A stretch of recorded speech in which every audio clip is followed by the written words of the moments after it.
Le tribunal de grande instance Ouaga 1 s'est également saisi d'un autre dossier de détournement de deniers publics dans une structure de l'État, notamment au Fonds d'intervention pour l'environnement. Les mises en cause ont été jugées et condamnées conformément à la loi. Précision, Urbain Benito Somé, Sekou Zongo et Karim Bichega. La tolérance zéro des faits de corruption et pratiques assimilées, désormais une réalité au Burkina Faso. Le parquet du pôle économique et financier du tribunal de grande instance Ouaga 1 fait sienne cette vision et se saisit d'un rapport de l'autorité supérieure de contrôle d'État et de lutte contre la corruption, ASELC. Un rapport qui incrimine des agents du FIE, le Fonds d'intervention pour l'environnement.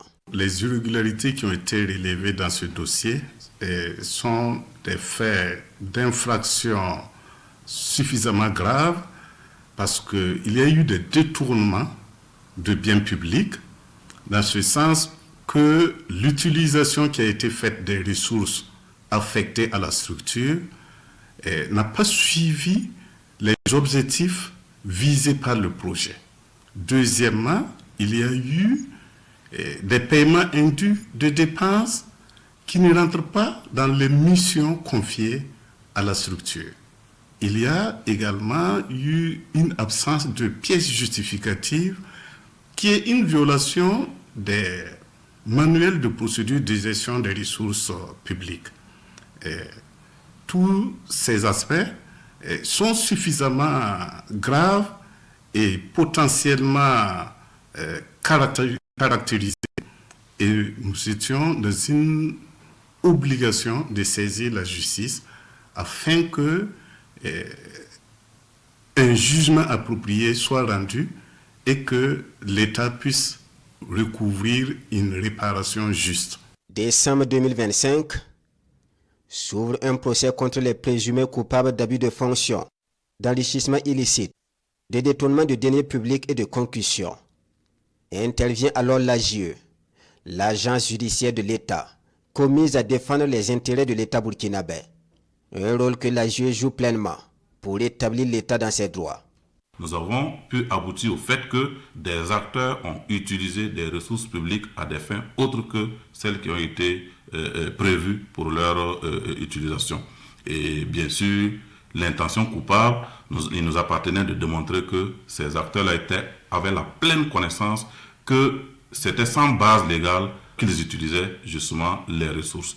Et dès lors qu'on est un acteur d'un certain niveau et qu'on arrive à utiliser des fonds à des fins autres que celles pour lesquelles on a mis ces fonds à votre disposition, l'intention coupable est caractérisée. Plaidoirie et démonstration de l'AGE qui renforce et convainc la juridiction de la justesse de ce procès. Des décisions de condamnation sont principalement prononcées le 9 janvier dernier contre les mises en cause. 6 personnes ont été poursuivies. C'est 2 qui ont été relaxés, 1 pour infraction non constituée, 1 au bénéfice du doute.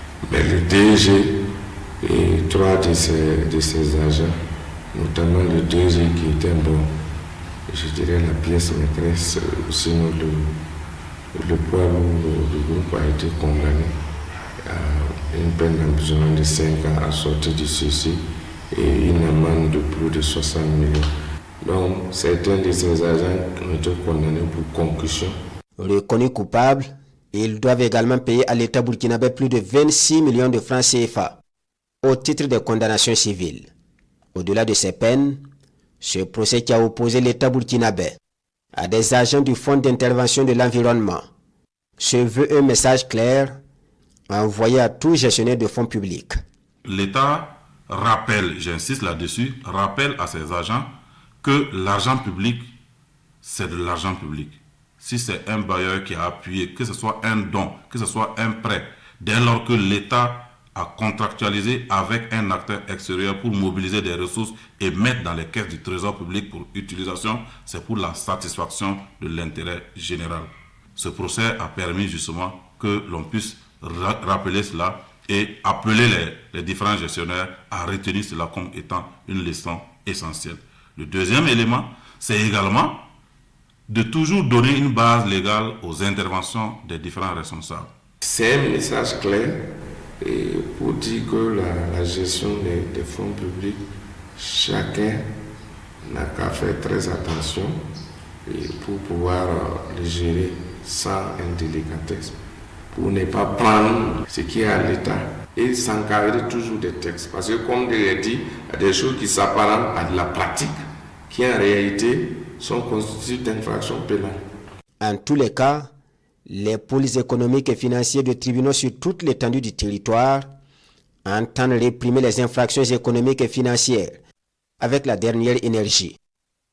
Les structures de lutte contre la corruption et pratiques assimilées, elles, sont sur le qui-vive et n'entendent pas non plus faire de cadeaux à quelque délinquant que ce soit.